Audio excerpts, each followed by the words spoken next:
Panas-panas gini enaknya makan mie ayam sambil nyeruput es teh. Segarnya. Ngomongin soal mie ayam, Mimin jadi teringat tentang satu buah film yang berjudul Mr. Long. Film asal Jepang ini bergenre action yang sukses membuat penontonnya tegang tapi juga nangis bombay. Seperti apa filmnya? Inilah dia, Mr. Long. Film dibuka dengan latar sebuah diskotik di Tokyo, Jepang. Saat itu adalah tanggal gajian bagi para pekerja, termasuk para LC yang sedang menunggu gajian dari manajer mereka. Mari kita berkenalan dengan si cantik berambut panjang ini. Dia adalah Lily. Di diskotik tempat dia bekerja, Lily ini termasuk aset yang berharga. Dia sangat cantik karena berasal dari Taiwan dan dia juga berbodi bagus yang menjadikan diskotiknya laris manis. Saat semua orang sedang mengantri mendapatkan gaji bulanannya, ada seorang staf bernama Kenji. Ini dia orangnya. Pekerjaannya adalah seorang supir bar. Namun karena dianggap telah merusak mobil inventaris, alhasil bulan ini dia tidak mendapatkan upah gajinya. Usai para pekerja bar mendapatkan gaji, para LC pun diantar pulang oleh Kenji. Namun anehnya, ternyata mobil inventaris itu sama sekali tidak rusak.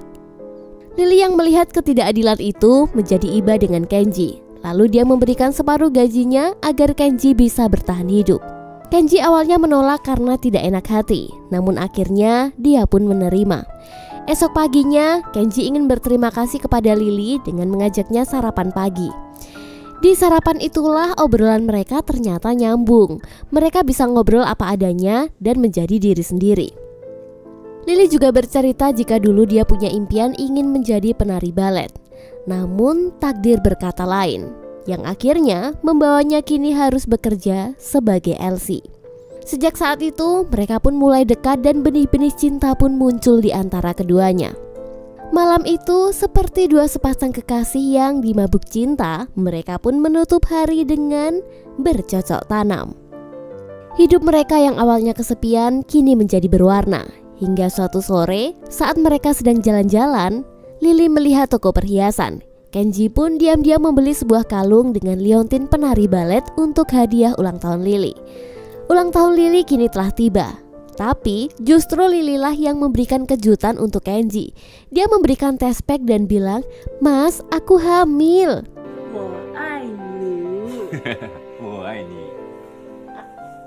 Kenji yang memang serius dengan Lily sangat bahagia dengan kabar itu. Namun kebahagiaan mereka berakhir ketika bos Yakuza pemilik bar mendengar kehamilan Lily.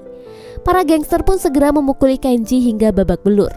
Mereka marah karena jika Lily yang menjadi primadona di bar itu sampai hamil, para pelanggannya pasti akan kabur. Dengan kejam Lily dibawa ke tempat aborsi untuk menggugurkan bayinya. Dalam keadaan yang menyedihkan, Lily tidak pantang menyerah. Saat para gangster tengah lengah, Lily pun kabur melarikan diri dari rumah aborsi dan pergi keluar Tokyo. Beberapa bulan pun berlalu, Lily kini telah melahirkan bayinya yang diberi nama Jun. Namun kehidupannya sangat menyedihkan. Dia hanya tinggal di kos kumuh, uang tabungannya habis dan tidak punya pekerjaan. Seolah tidak punya harapan, akhirnya dia pun memutuskan membuka jasa Open BO. Dengan nekat, dia mencari pelanggan pertamanya di pinggir jalan. Namun pelanggan pertama itu kaget ketika akan bermantap-mantap, dia melihat ada bayi kecil di rumah Lily. Namun karena sudah bayar, dia tidak mau rugi. Akhirnya, mereka pun tetap melaksanakannya. Hari demi hari Lily terus menjalani pekerjaan Open BO-nya. Namun, lagi-lagi hari apes tidak ada di kalender ya bun. Pelanggannya hari itu adalah seorang pria botak bernama Kentaro. Ternyata dia adalah bos Yakuza. Saat akan melangsungkan bercocok tanam, Kentaro malah menyuntikkan narkoboy kepada Lily. Hal itu sengaja dilakukan agar Kentaro bisa bermantap-mantap secara gratis. Dan tentu saja Lily yang terjebak pun akhirnya jadi sering menemui Kentaro dan melayaninya demi bisa mendapatkan narkoboy. Seiring berjalannya waktu, anak Lily yang bernama Jun bertambah besar. Namun hidup mereka makin memprihatinkan. Lily menjadi sangat kecanduan narkoboy, tubuhnya semakin kurus dan tidak terawat. Sedangkan Kentaro yang sudah bosan dengan Lily jadi jarang menemuinya. Hingga tiba hari di mana Lily sakau. Dia nekat meninggalkan Jun yang masih berusia 1 tahun demi keluar membeli narkoboy pada seorang bandar. Kepedihan hidup Lily tidak berhenti sampai di situ saja. Saat dia kembali, dia terkejut melihat Jun sudah berada di luar kos beserta dengan barang-barangnya. Ternyata karena berbulan-bulan dia tidak membayar sewa kos, mereka pun akhirnya diusir oleh pemiliknya. Waktu terus berjalan, kita berpindah ke sebuah kota di Taiwan di mana para gangster merayakan keberhasilannya karena telah berhasil merampok uang bergepok-gepok. Namun tiba-tiba teman mereka jatuh tertembak di punggungnya. Lalu muncullah tokoh utama kita. Dia adalah Mr. Long. Pekerjaannya adalah seorang pembunuh bayaran. Dengan cekatan Mr. Long berhasil menghabisi para gangster itu dan merebut uang hasil curian mereka. Setelah itu dia bergegas menemui bosnya dan menyerahkan tas berisi uang itu. Selanjutnya, kini Mr. Long mendapatkan tugas baru, yaitu menghabisi seorang bos Yakuza bernama Shotaro yang tinggal di Tokyo. Dia juga dibekali paspor dan tetek bengeknya. Hari pun berganti, kini dia telah tiba di Tokyo dan segera mencari targetnya di sebuah diskotik. Setelah menemukan Shotaro, dia pun segera melangsungkan aksinya. Namun apes, namanya juga bos Yakuza, pasti banyak perlindungan di tubuhnya. Ternyata Shotaro ini memakai baju pelindung sehingga pisau itu tidak berhasil menembus badannya. Alhasil, Mr. Long pun ditangkap oleh anggota gangster dan dimasukkan ke dalam karung lalu dipukuli hingga babak belur. Dia pun akhirnya dibawa ke tepi jurang. Di saat pergelutan itu berlangsung, dari jauh Kenji pacar Lily yang juga memiliki dendam dengan Shotaro datang untuk menanyakan di mana keberadaan Lily. Saat perhatian para gangster teralihkan oleh Kenji, Mr. Long pun kabur dengan berguling-guling ke tepi jurang. Sedangkan Kenji yang berusaha melawan para gangster, dia malah ikutan terjun ke dalam jurang bersama dengan Mr. Long. Para gangster masih terus berusaha menembakinya, namun sayangnya malah salah sasaran dan mengenai temannya sendiri. Sedangkan nasib Kenji, dia sempat ikut menolong membukakan ikatan tali pada Mr. Long. Sebelum akhirnya dia ikut dihabisi oleh para gangster hingga tewas. Mr. Long akhirnya berhasil kabur meskipun sempat terkena tembakan pada perutnya. Di tengah hujan di kota Tokyo, akhirnya Mr. Long berhasil kabur dari kejaran para gangster karena dia bersembunyi dengan masuk ke dalam sebuah mobil pickup.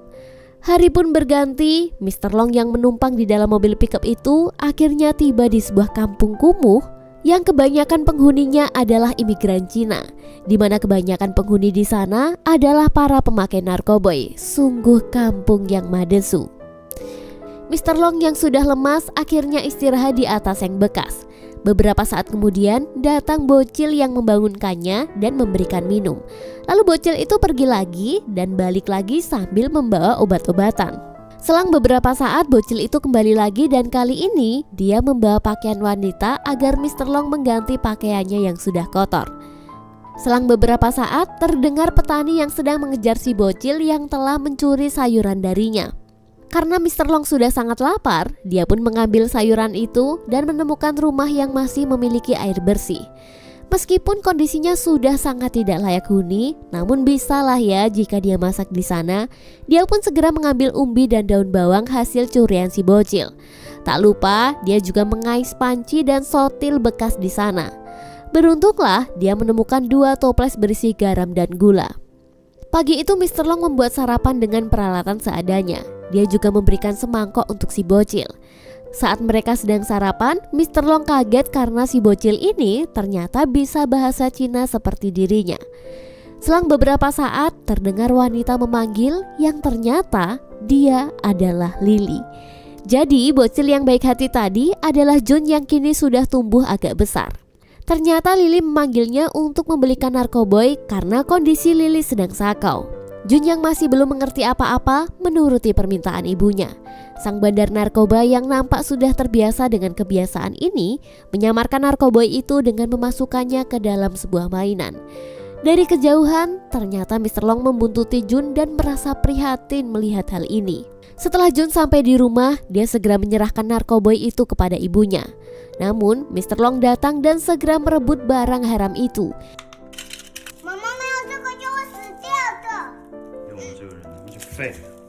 Dia langsung mengajar Lily dan mengguyurnya dengan air. Namanya juga Sakau, pasti tubuhnya terasa sakit.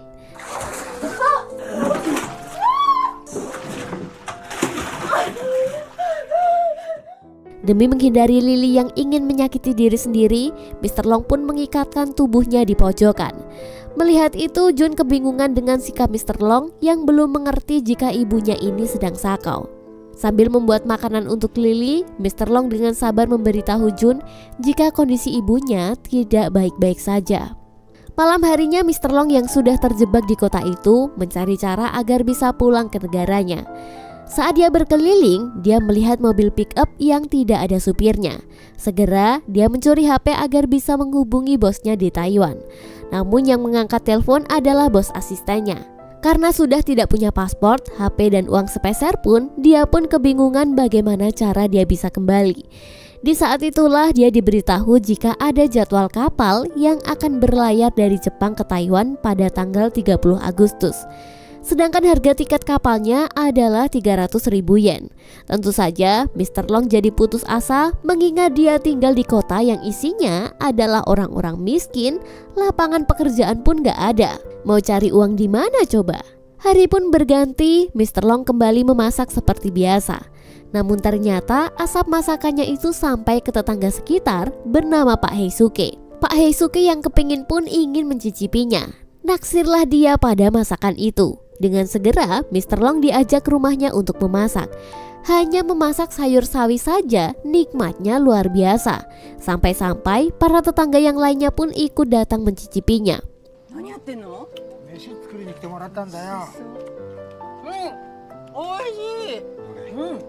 Alhasil, malam harinya pun dia diminta sebagai koki di makan malam mereka. Dengan antusias, para tetangga itu menyediakan bahan makanan yang sangat lengkap. Bagaikan pesulap, bahan makanan itu diubah menjadi makanan super lezat. Sontak para tetangga yang terlanjur jatuh cinta dengan masakan Mr. Long ingin terus mencicipinya dengan cara memodalinya membuka usaha mie Taiwan. Lah, kok kebablasan ya?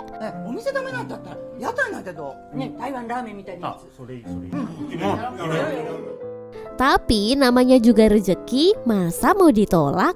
Saking niatnya, ada yang bersedia menyalurkan listrik di rumahnya, memberikan gerobak dan perabotan yang tak terpakai.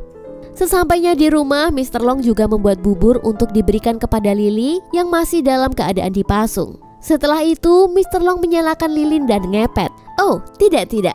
Maksudnya merenung. Secara rumahnya belum terpasang listrik ya guys, jadi dia menyalakan lilin.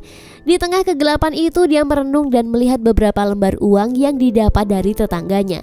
Dia pun seolah mendapatkan harapan untuk bisa beli tiket kapal agar bisa pulang ke Taiwan sebelum tanggal 30 Agustus.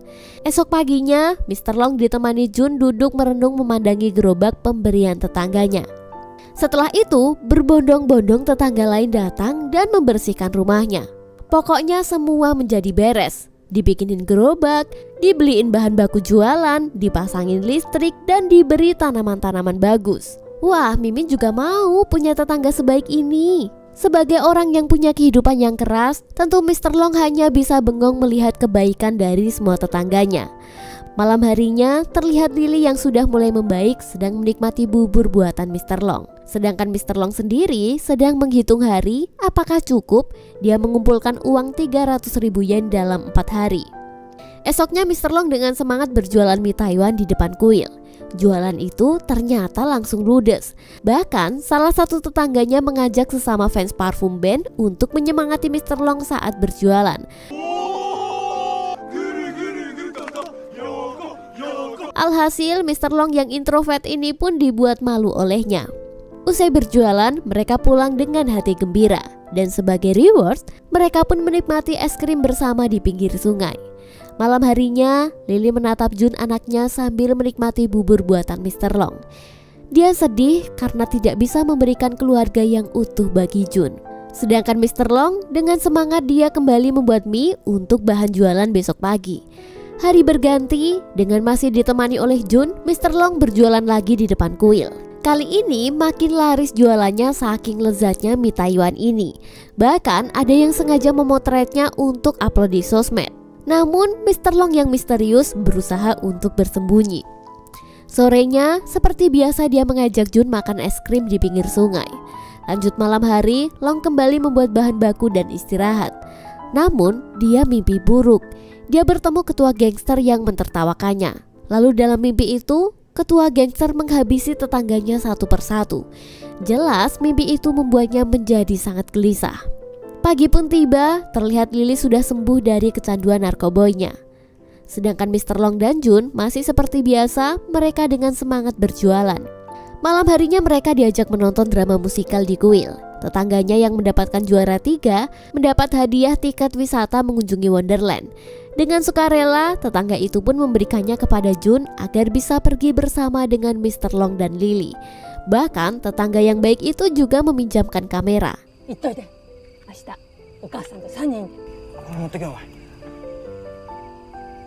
Usai dari nonton pertunjukan di kuil, Mr. Long dengan perasaan galau karena uang yang terkumpul belum mencapai 300.000 yen. Sedangkan besok sudah tanggal 30 Agustus. Dengan sedih, dia pun akhirnya memutuskan menunda kepulangannya ke Taiwan dan memilih menikmati waktu bersama Jun dan Lily. Akhirnya mereka pun berangkat bersama layaknya keluarga bahagia. Mereka menikmati perjalanan wisata mereka dan sebagai cindera mata, mereka juga membuat gelas dari tanah liat. Hari itu menjadi hari yang bahagia buat mereka bertiga. Sekalipun sikap Mr. Long dingin dan jarang tersenyum, namun dia pun juga menikmati momen kebersamaan itu.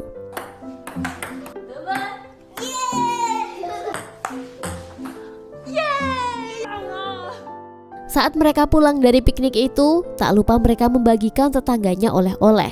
Ditambah, Mr. Long juga memasakkan makanan super lezat lagi bagi para tetangga baik hatinya. Malam harinya, saat Mr. Long mengantarkan Lily dan Jun pulang, ada yang berbeda di antara mereka berdua. Tampaknya benih-benih cinta mulai tumbuh di antara keduanya. Ihi. Meskipun banyak hal sedih terjadi, namun tampaknya semesta masih memberikan banyak kebaikan bagi mereka berdua. Pagi harinya, Lily memutuskan untuk ikut menemani Mr. Long dan Jun berjualan. Tentu saja ini membuat Lily gembira. Rasanya dia seperti mendapatkan harapan baru untuk punya kehidupan yang normal seperti yang lainnya. Saat mereka pulang, mereka melintasi lapangan baseball. Jun hanya bisa menatap dari luar lapangan. Mr. Long yang menyadari jika selama ini Jun telah banyak membantunya berjualan, merasa kasihan karena dia tidak pernah punya teman. Mr. Long pun berinisiatif mendaftarkan Jun ke sekolah baseball. Tentu saja ini membuat Jun dan Lily sangat bahagia. Setiap hari, Jun dengan gigih berlatih bersama Mr. Long. Mereka ini tampak sudah sangat dekat layaknya seorang anak dan ayah. Tibalah saatnya klub baseball mengadakan lomba. Semua tetangga ikut mendukung Jun dalam lomba itu. Namun karena dukungan dari tetangga yang terlalu riuh membuat Jun gugup. Tapi akhirnya Jun berhasil mencetak poin yang akhirnya membuat tim baseball mereka menang.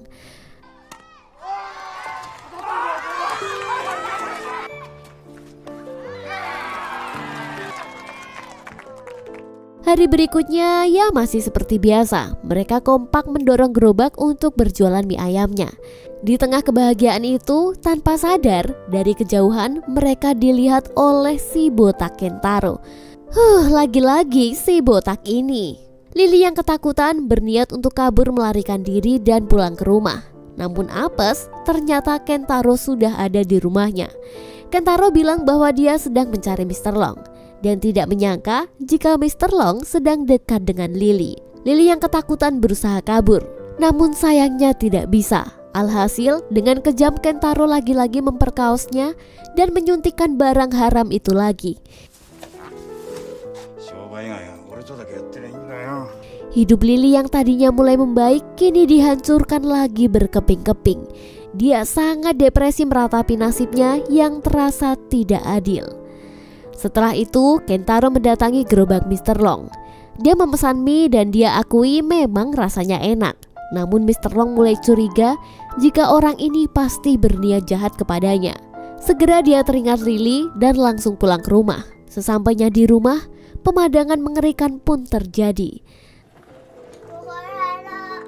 Lily ternyata telah bunuh diri. Mr. Long yang tidak tega dengan Jun segera menutupi matanya dengan topi. Selang beberapa saat terjadi keributan di luar rumah. Ternyata gerobak mie ayamnya telah dihancurkan oleh para gangster. Melihat itu dengan terpaksa, akhirnya Mr. Long pun menghajar mereka satu persatu. Tetangganya yang mendengar keributan itu berusaha melerai. Namun alhasil mereka pun ikutan dipukul oleh gangster. Dan pertarungan pun tidak terhindarkan. Dengan berbekal pisau yang ia bawa dari Kenji, Mr. Long menghabisi mereka satu persatu.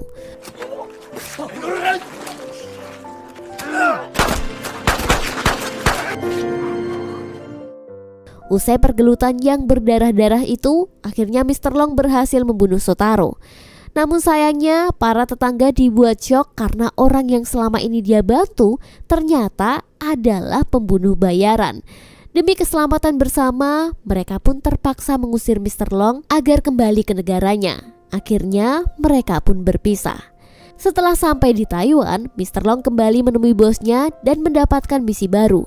Namun beberapa saat kemudian terdengar suara berisik dari luar yang ternyata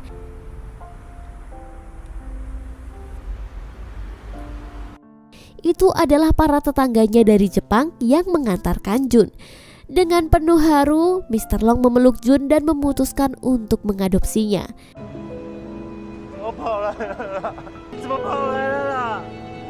Dia pun disekolahkan di sekolah yang baik dan mendapatkan kehidupan yang layak. Dalam hidup, kadang-kadang semesta mempertemukan kita dengan orang yang bermacam-macam. Ada yang baik, ada juga yang buruk. Ada juga yang seperti Mr. Long. Sekalipun sikapnya dingin, tapi dia memiliki hati yang tulus. Walaupun kadang hidup tidak sesuai rencanamu, tapi skenario Tuhan pasti yang terbaik. Seperti Jun yang tadinya tidak pernah melihat sosok ayah dan harus kehilangan ibunya, tapi Tuhan gantikan dengan ayah yang baik dan menyayanginya. Terong papa enak rasanya. Sampai jumpa di video berikutnya.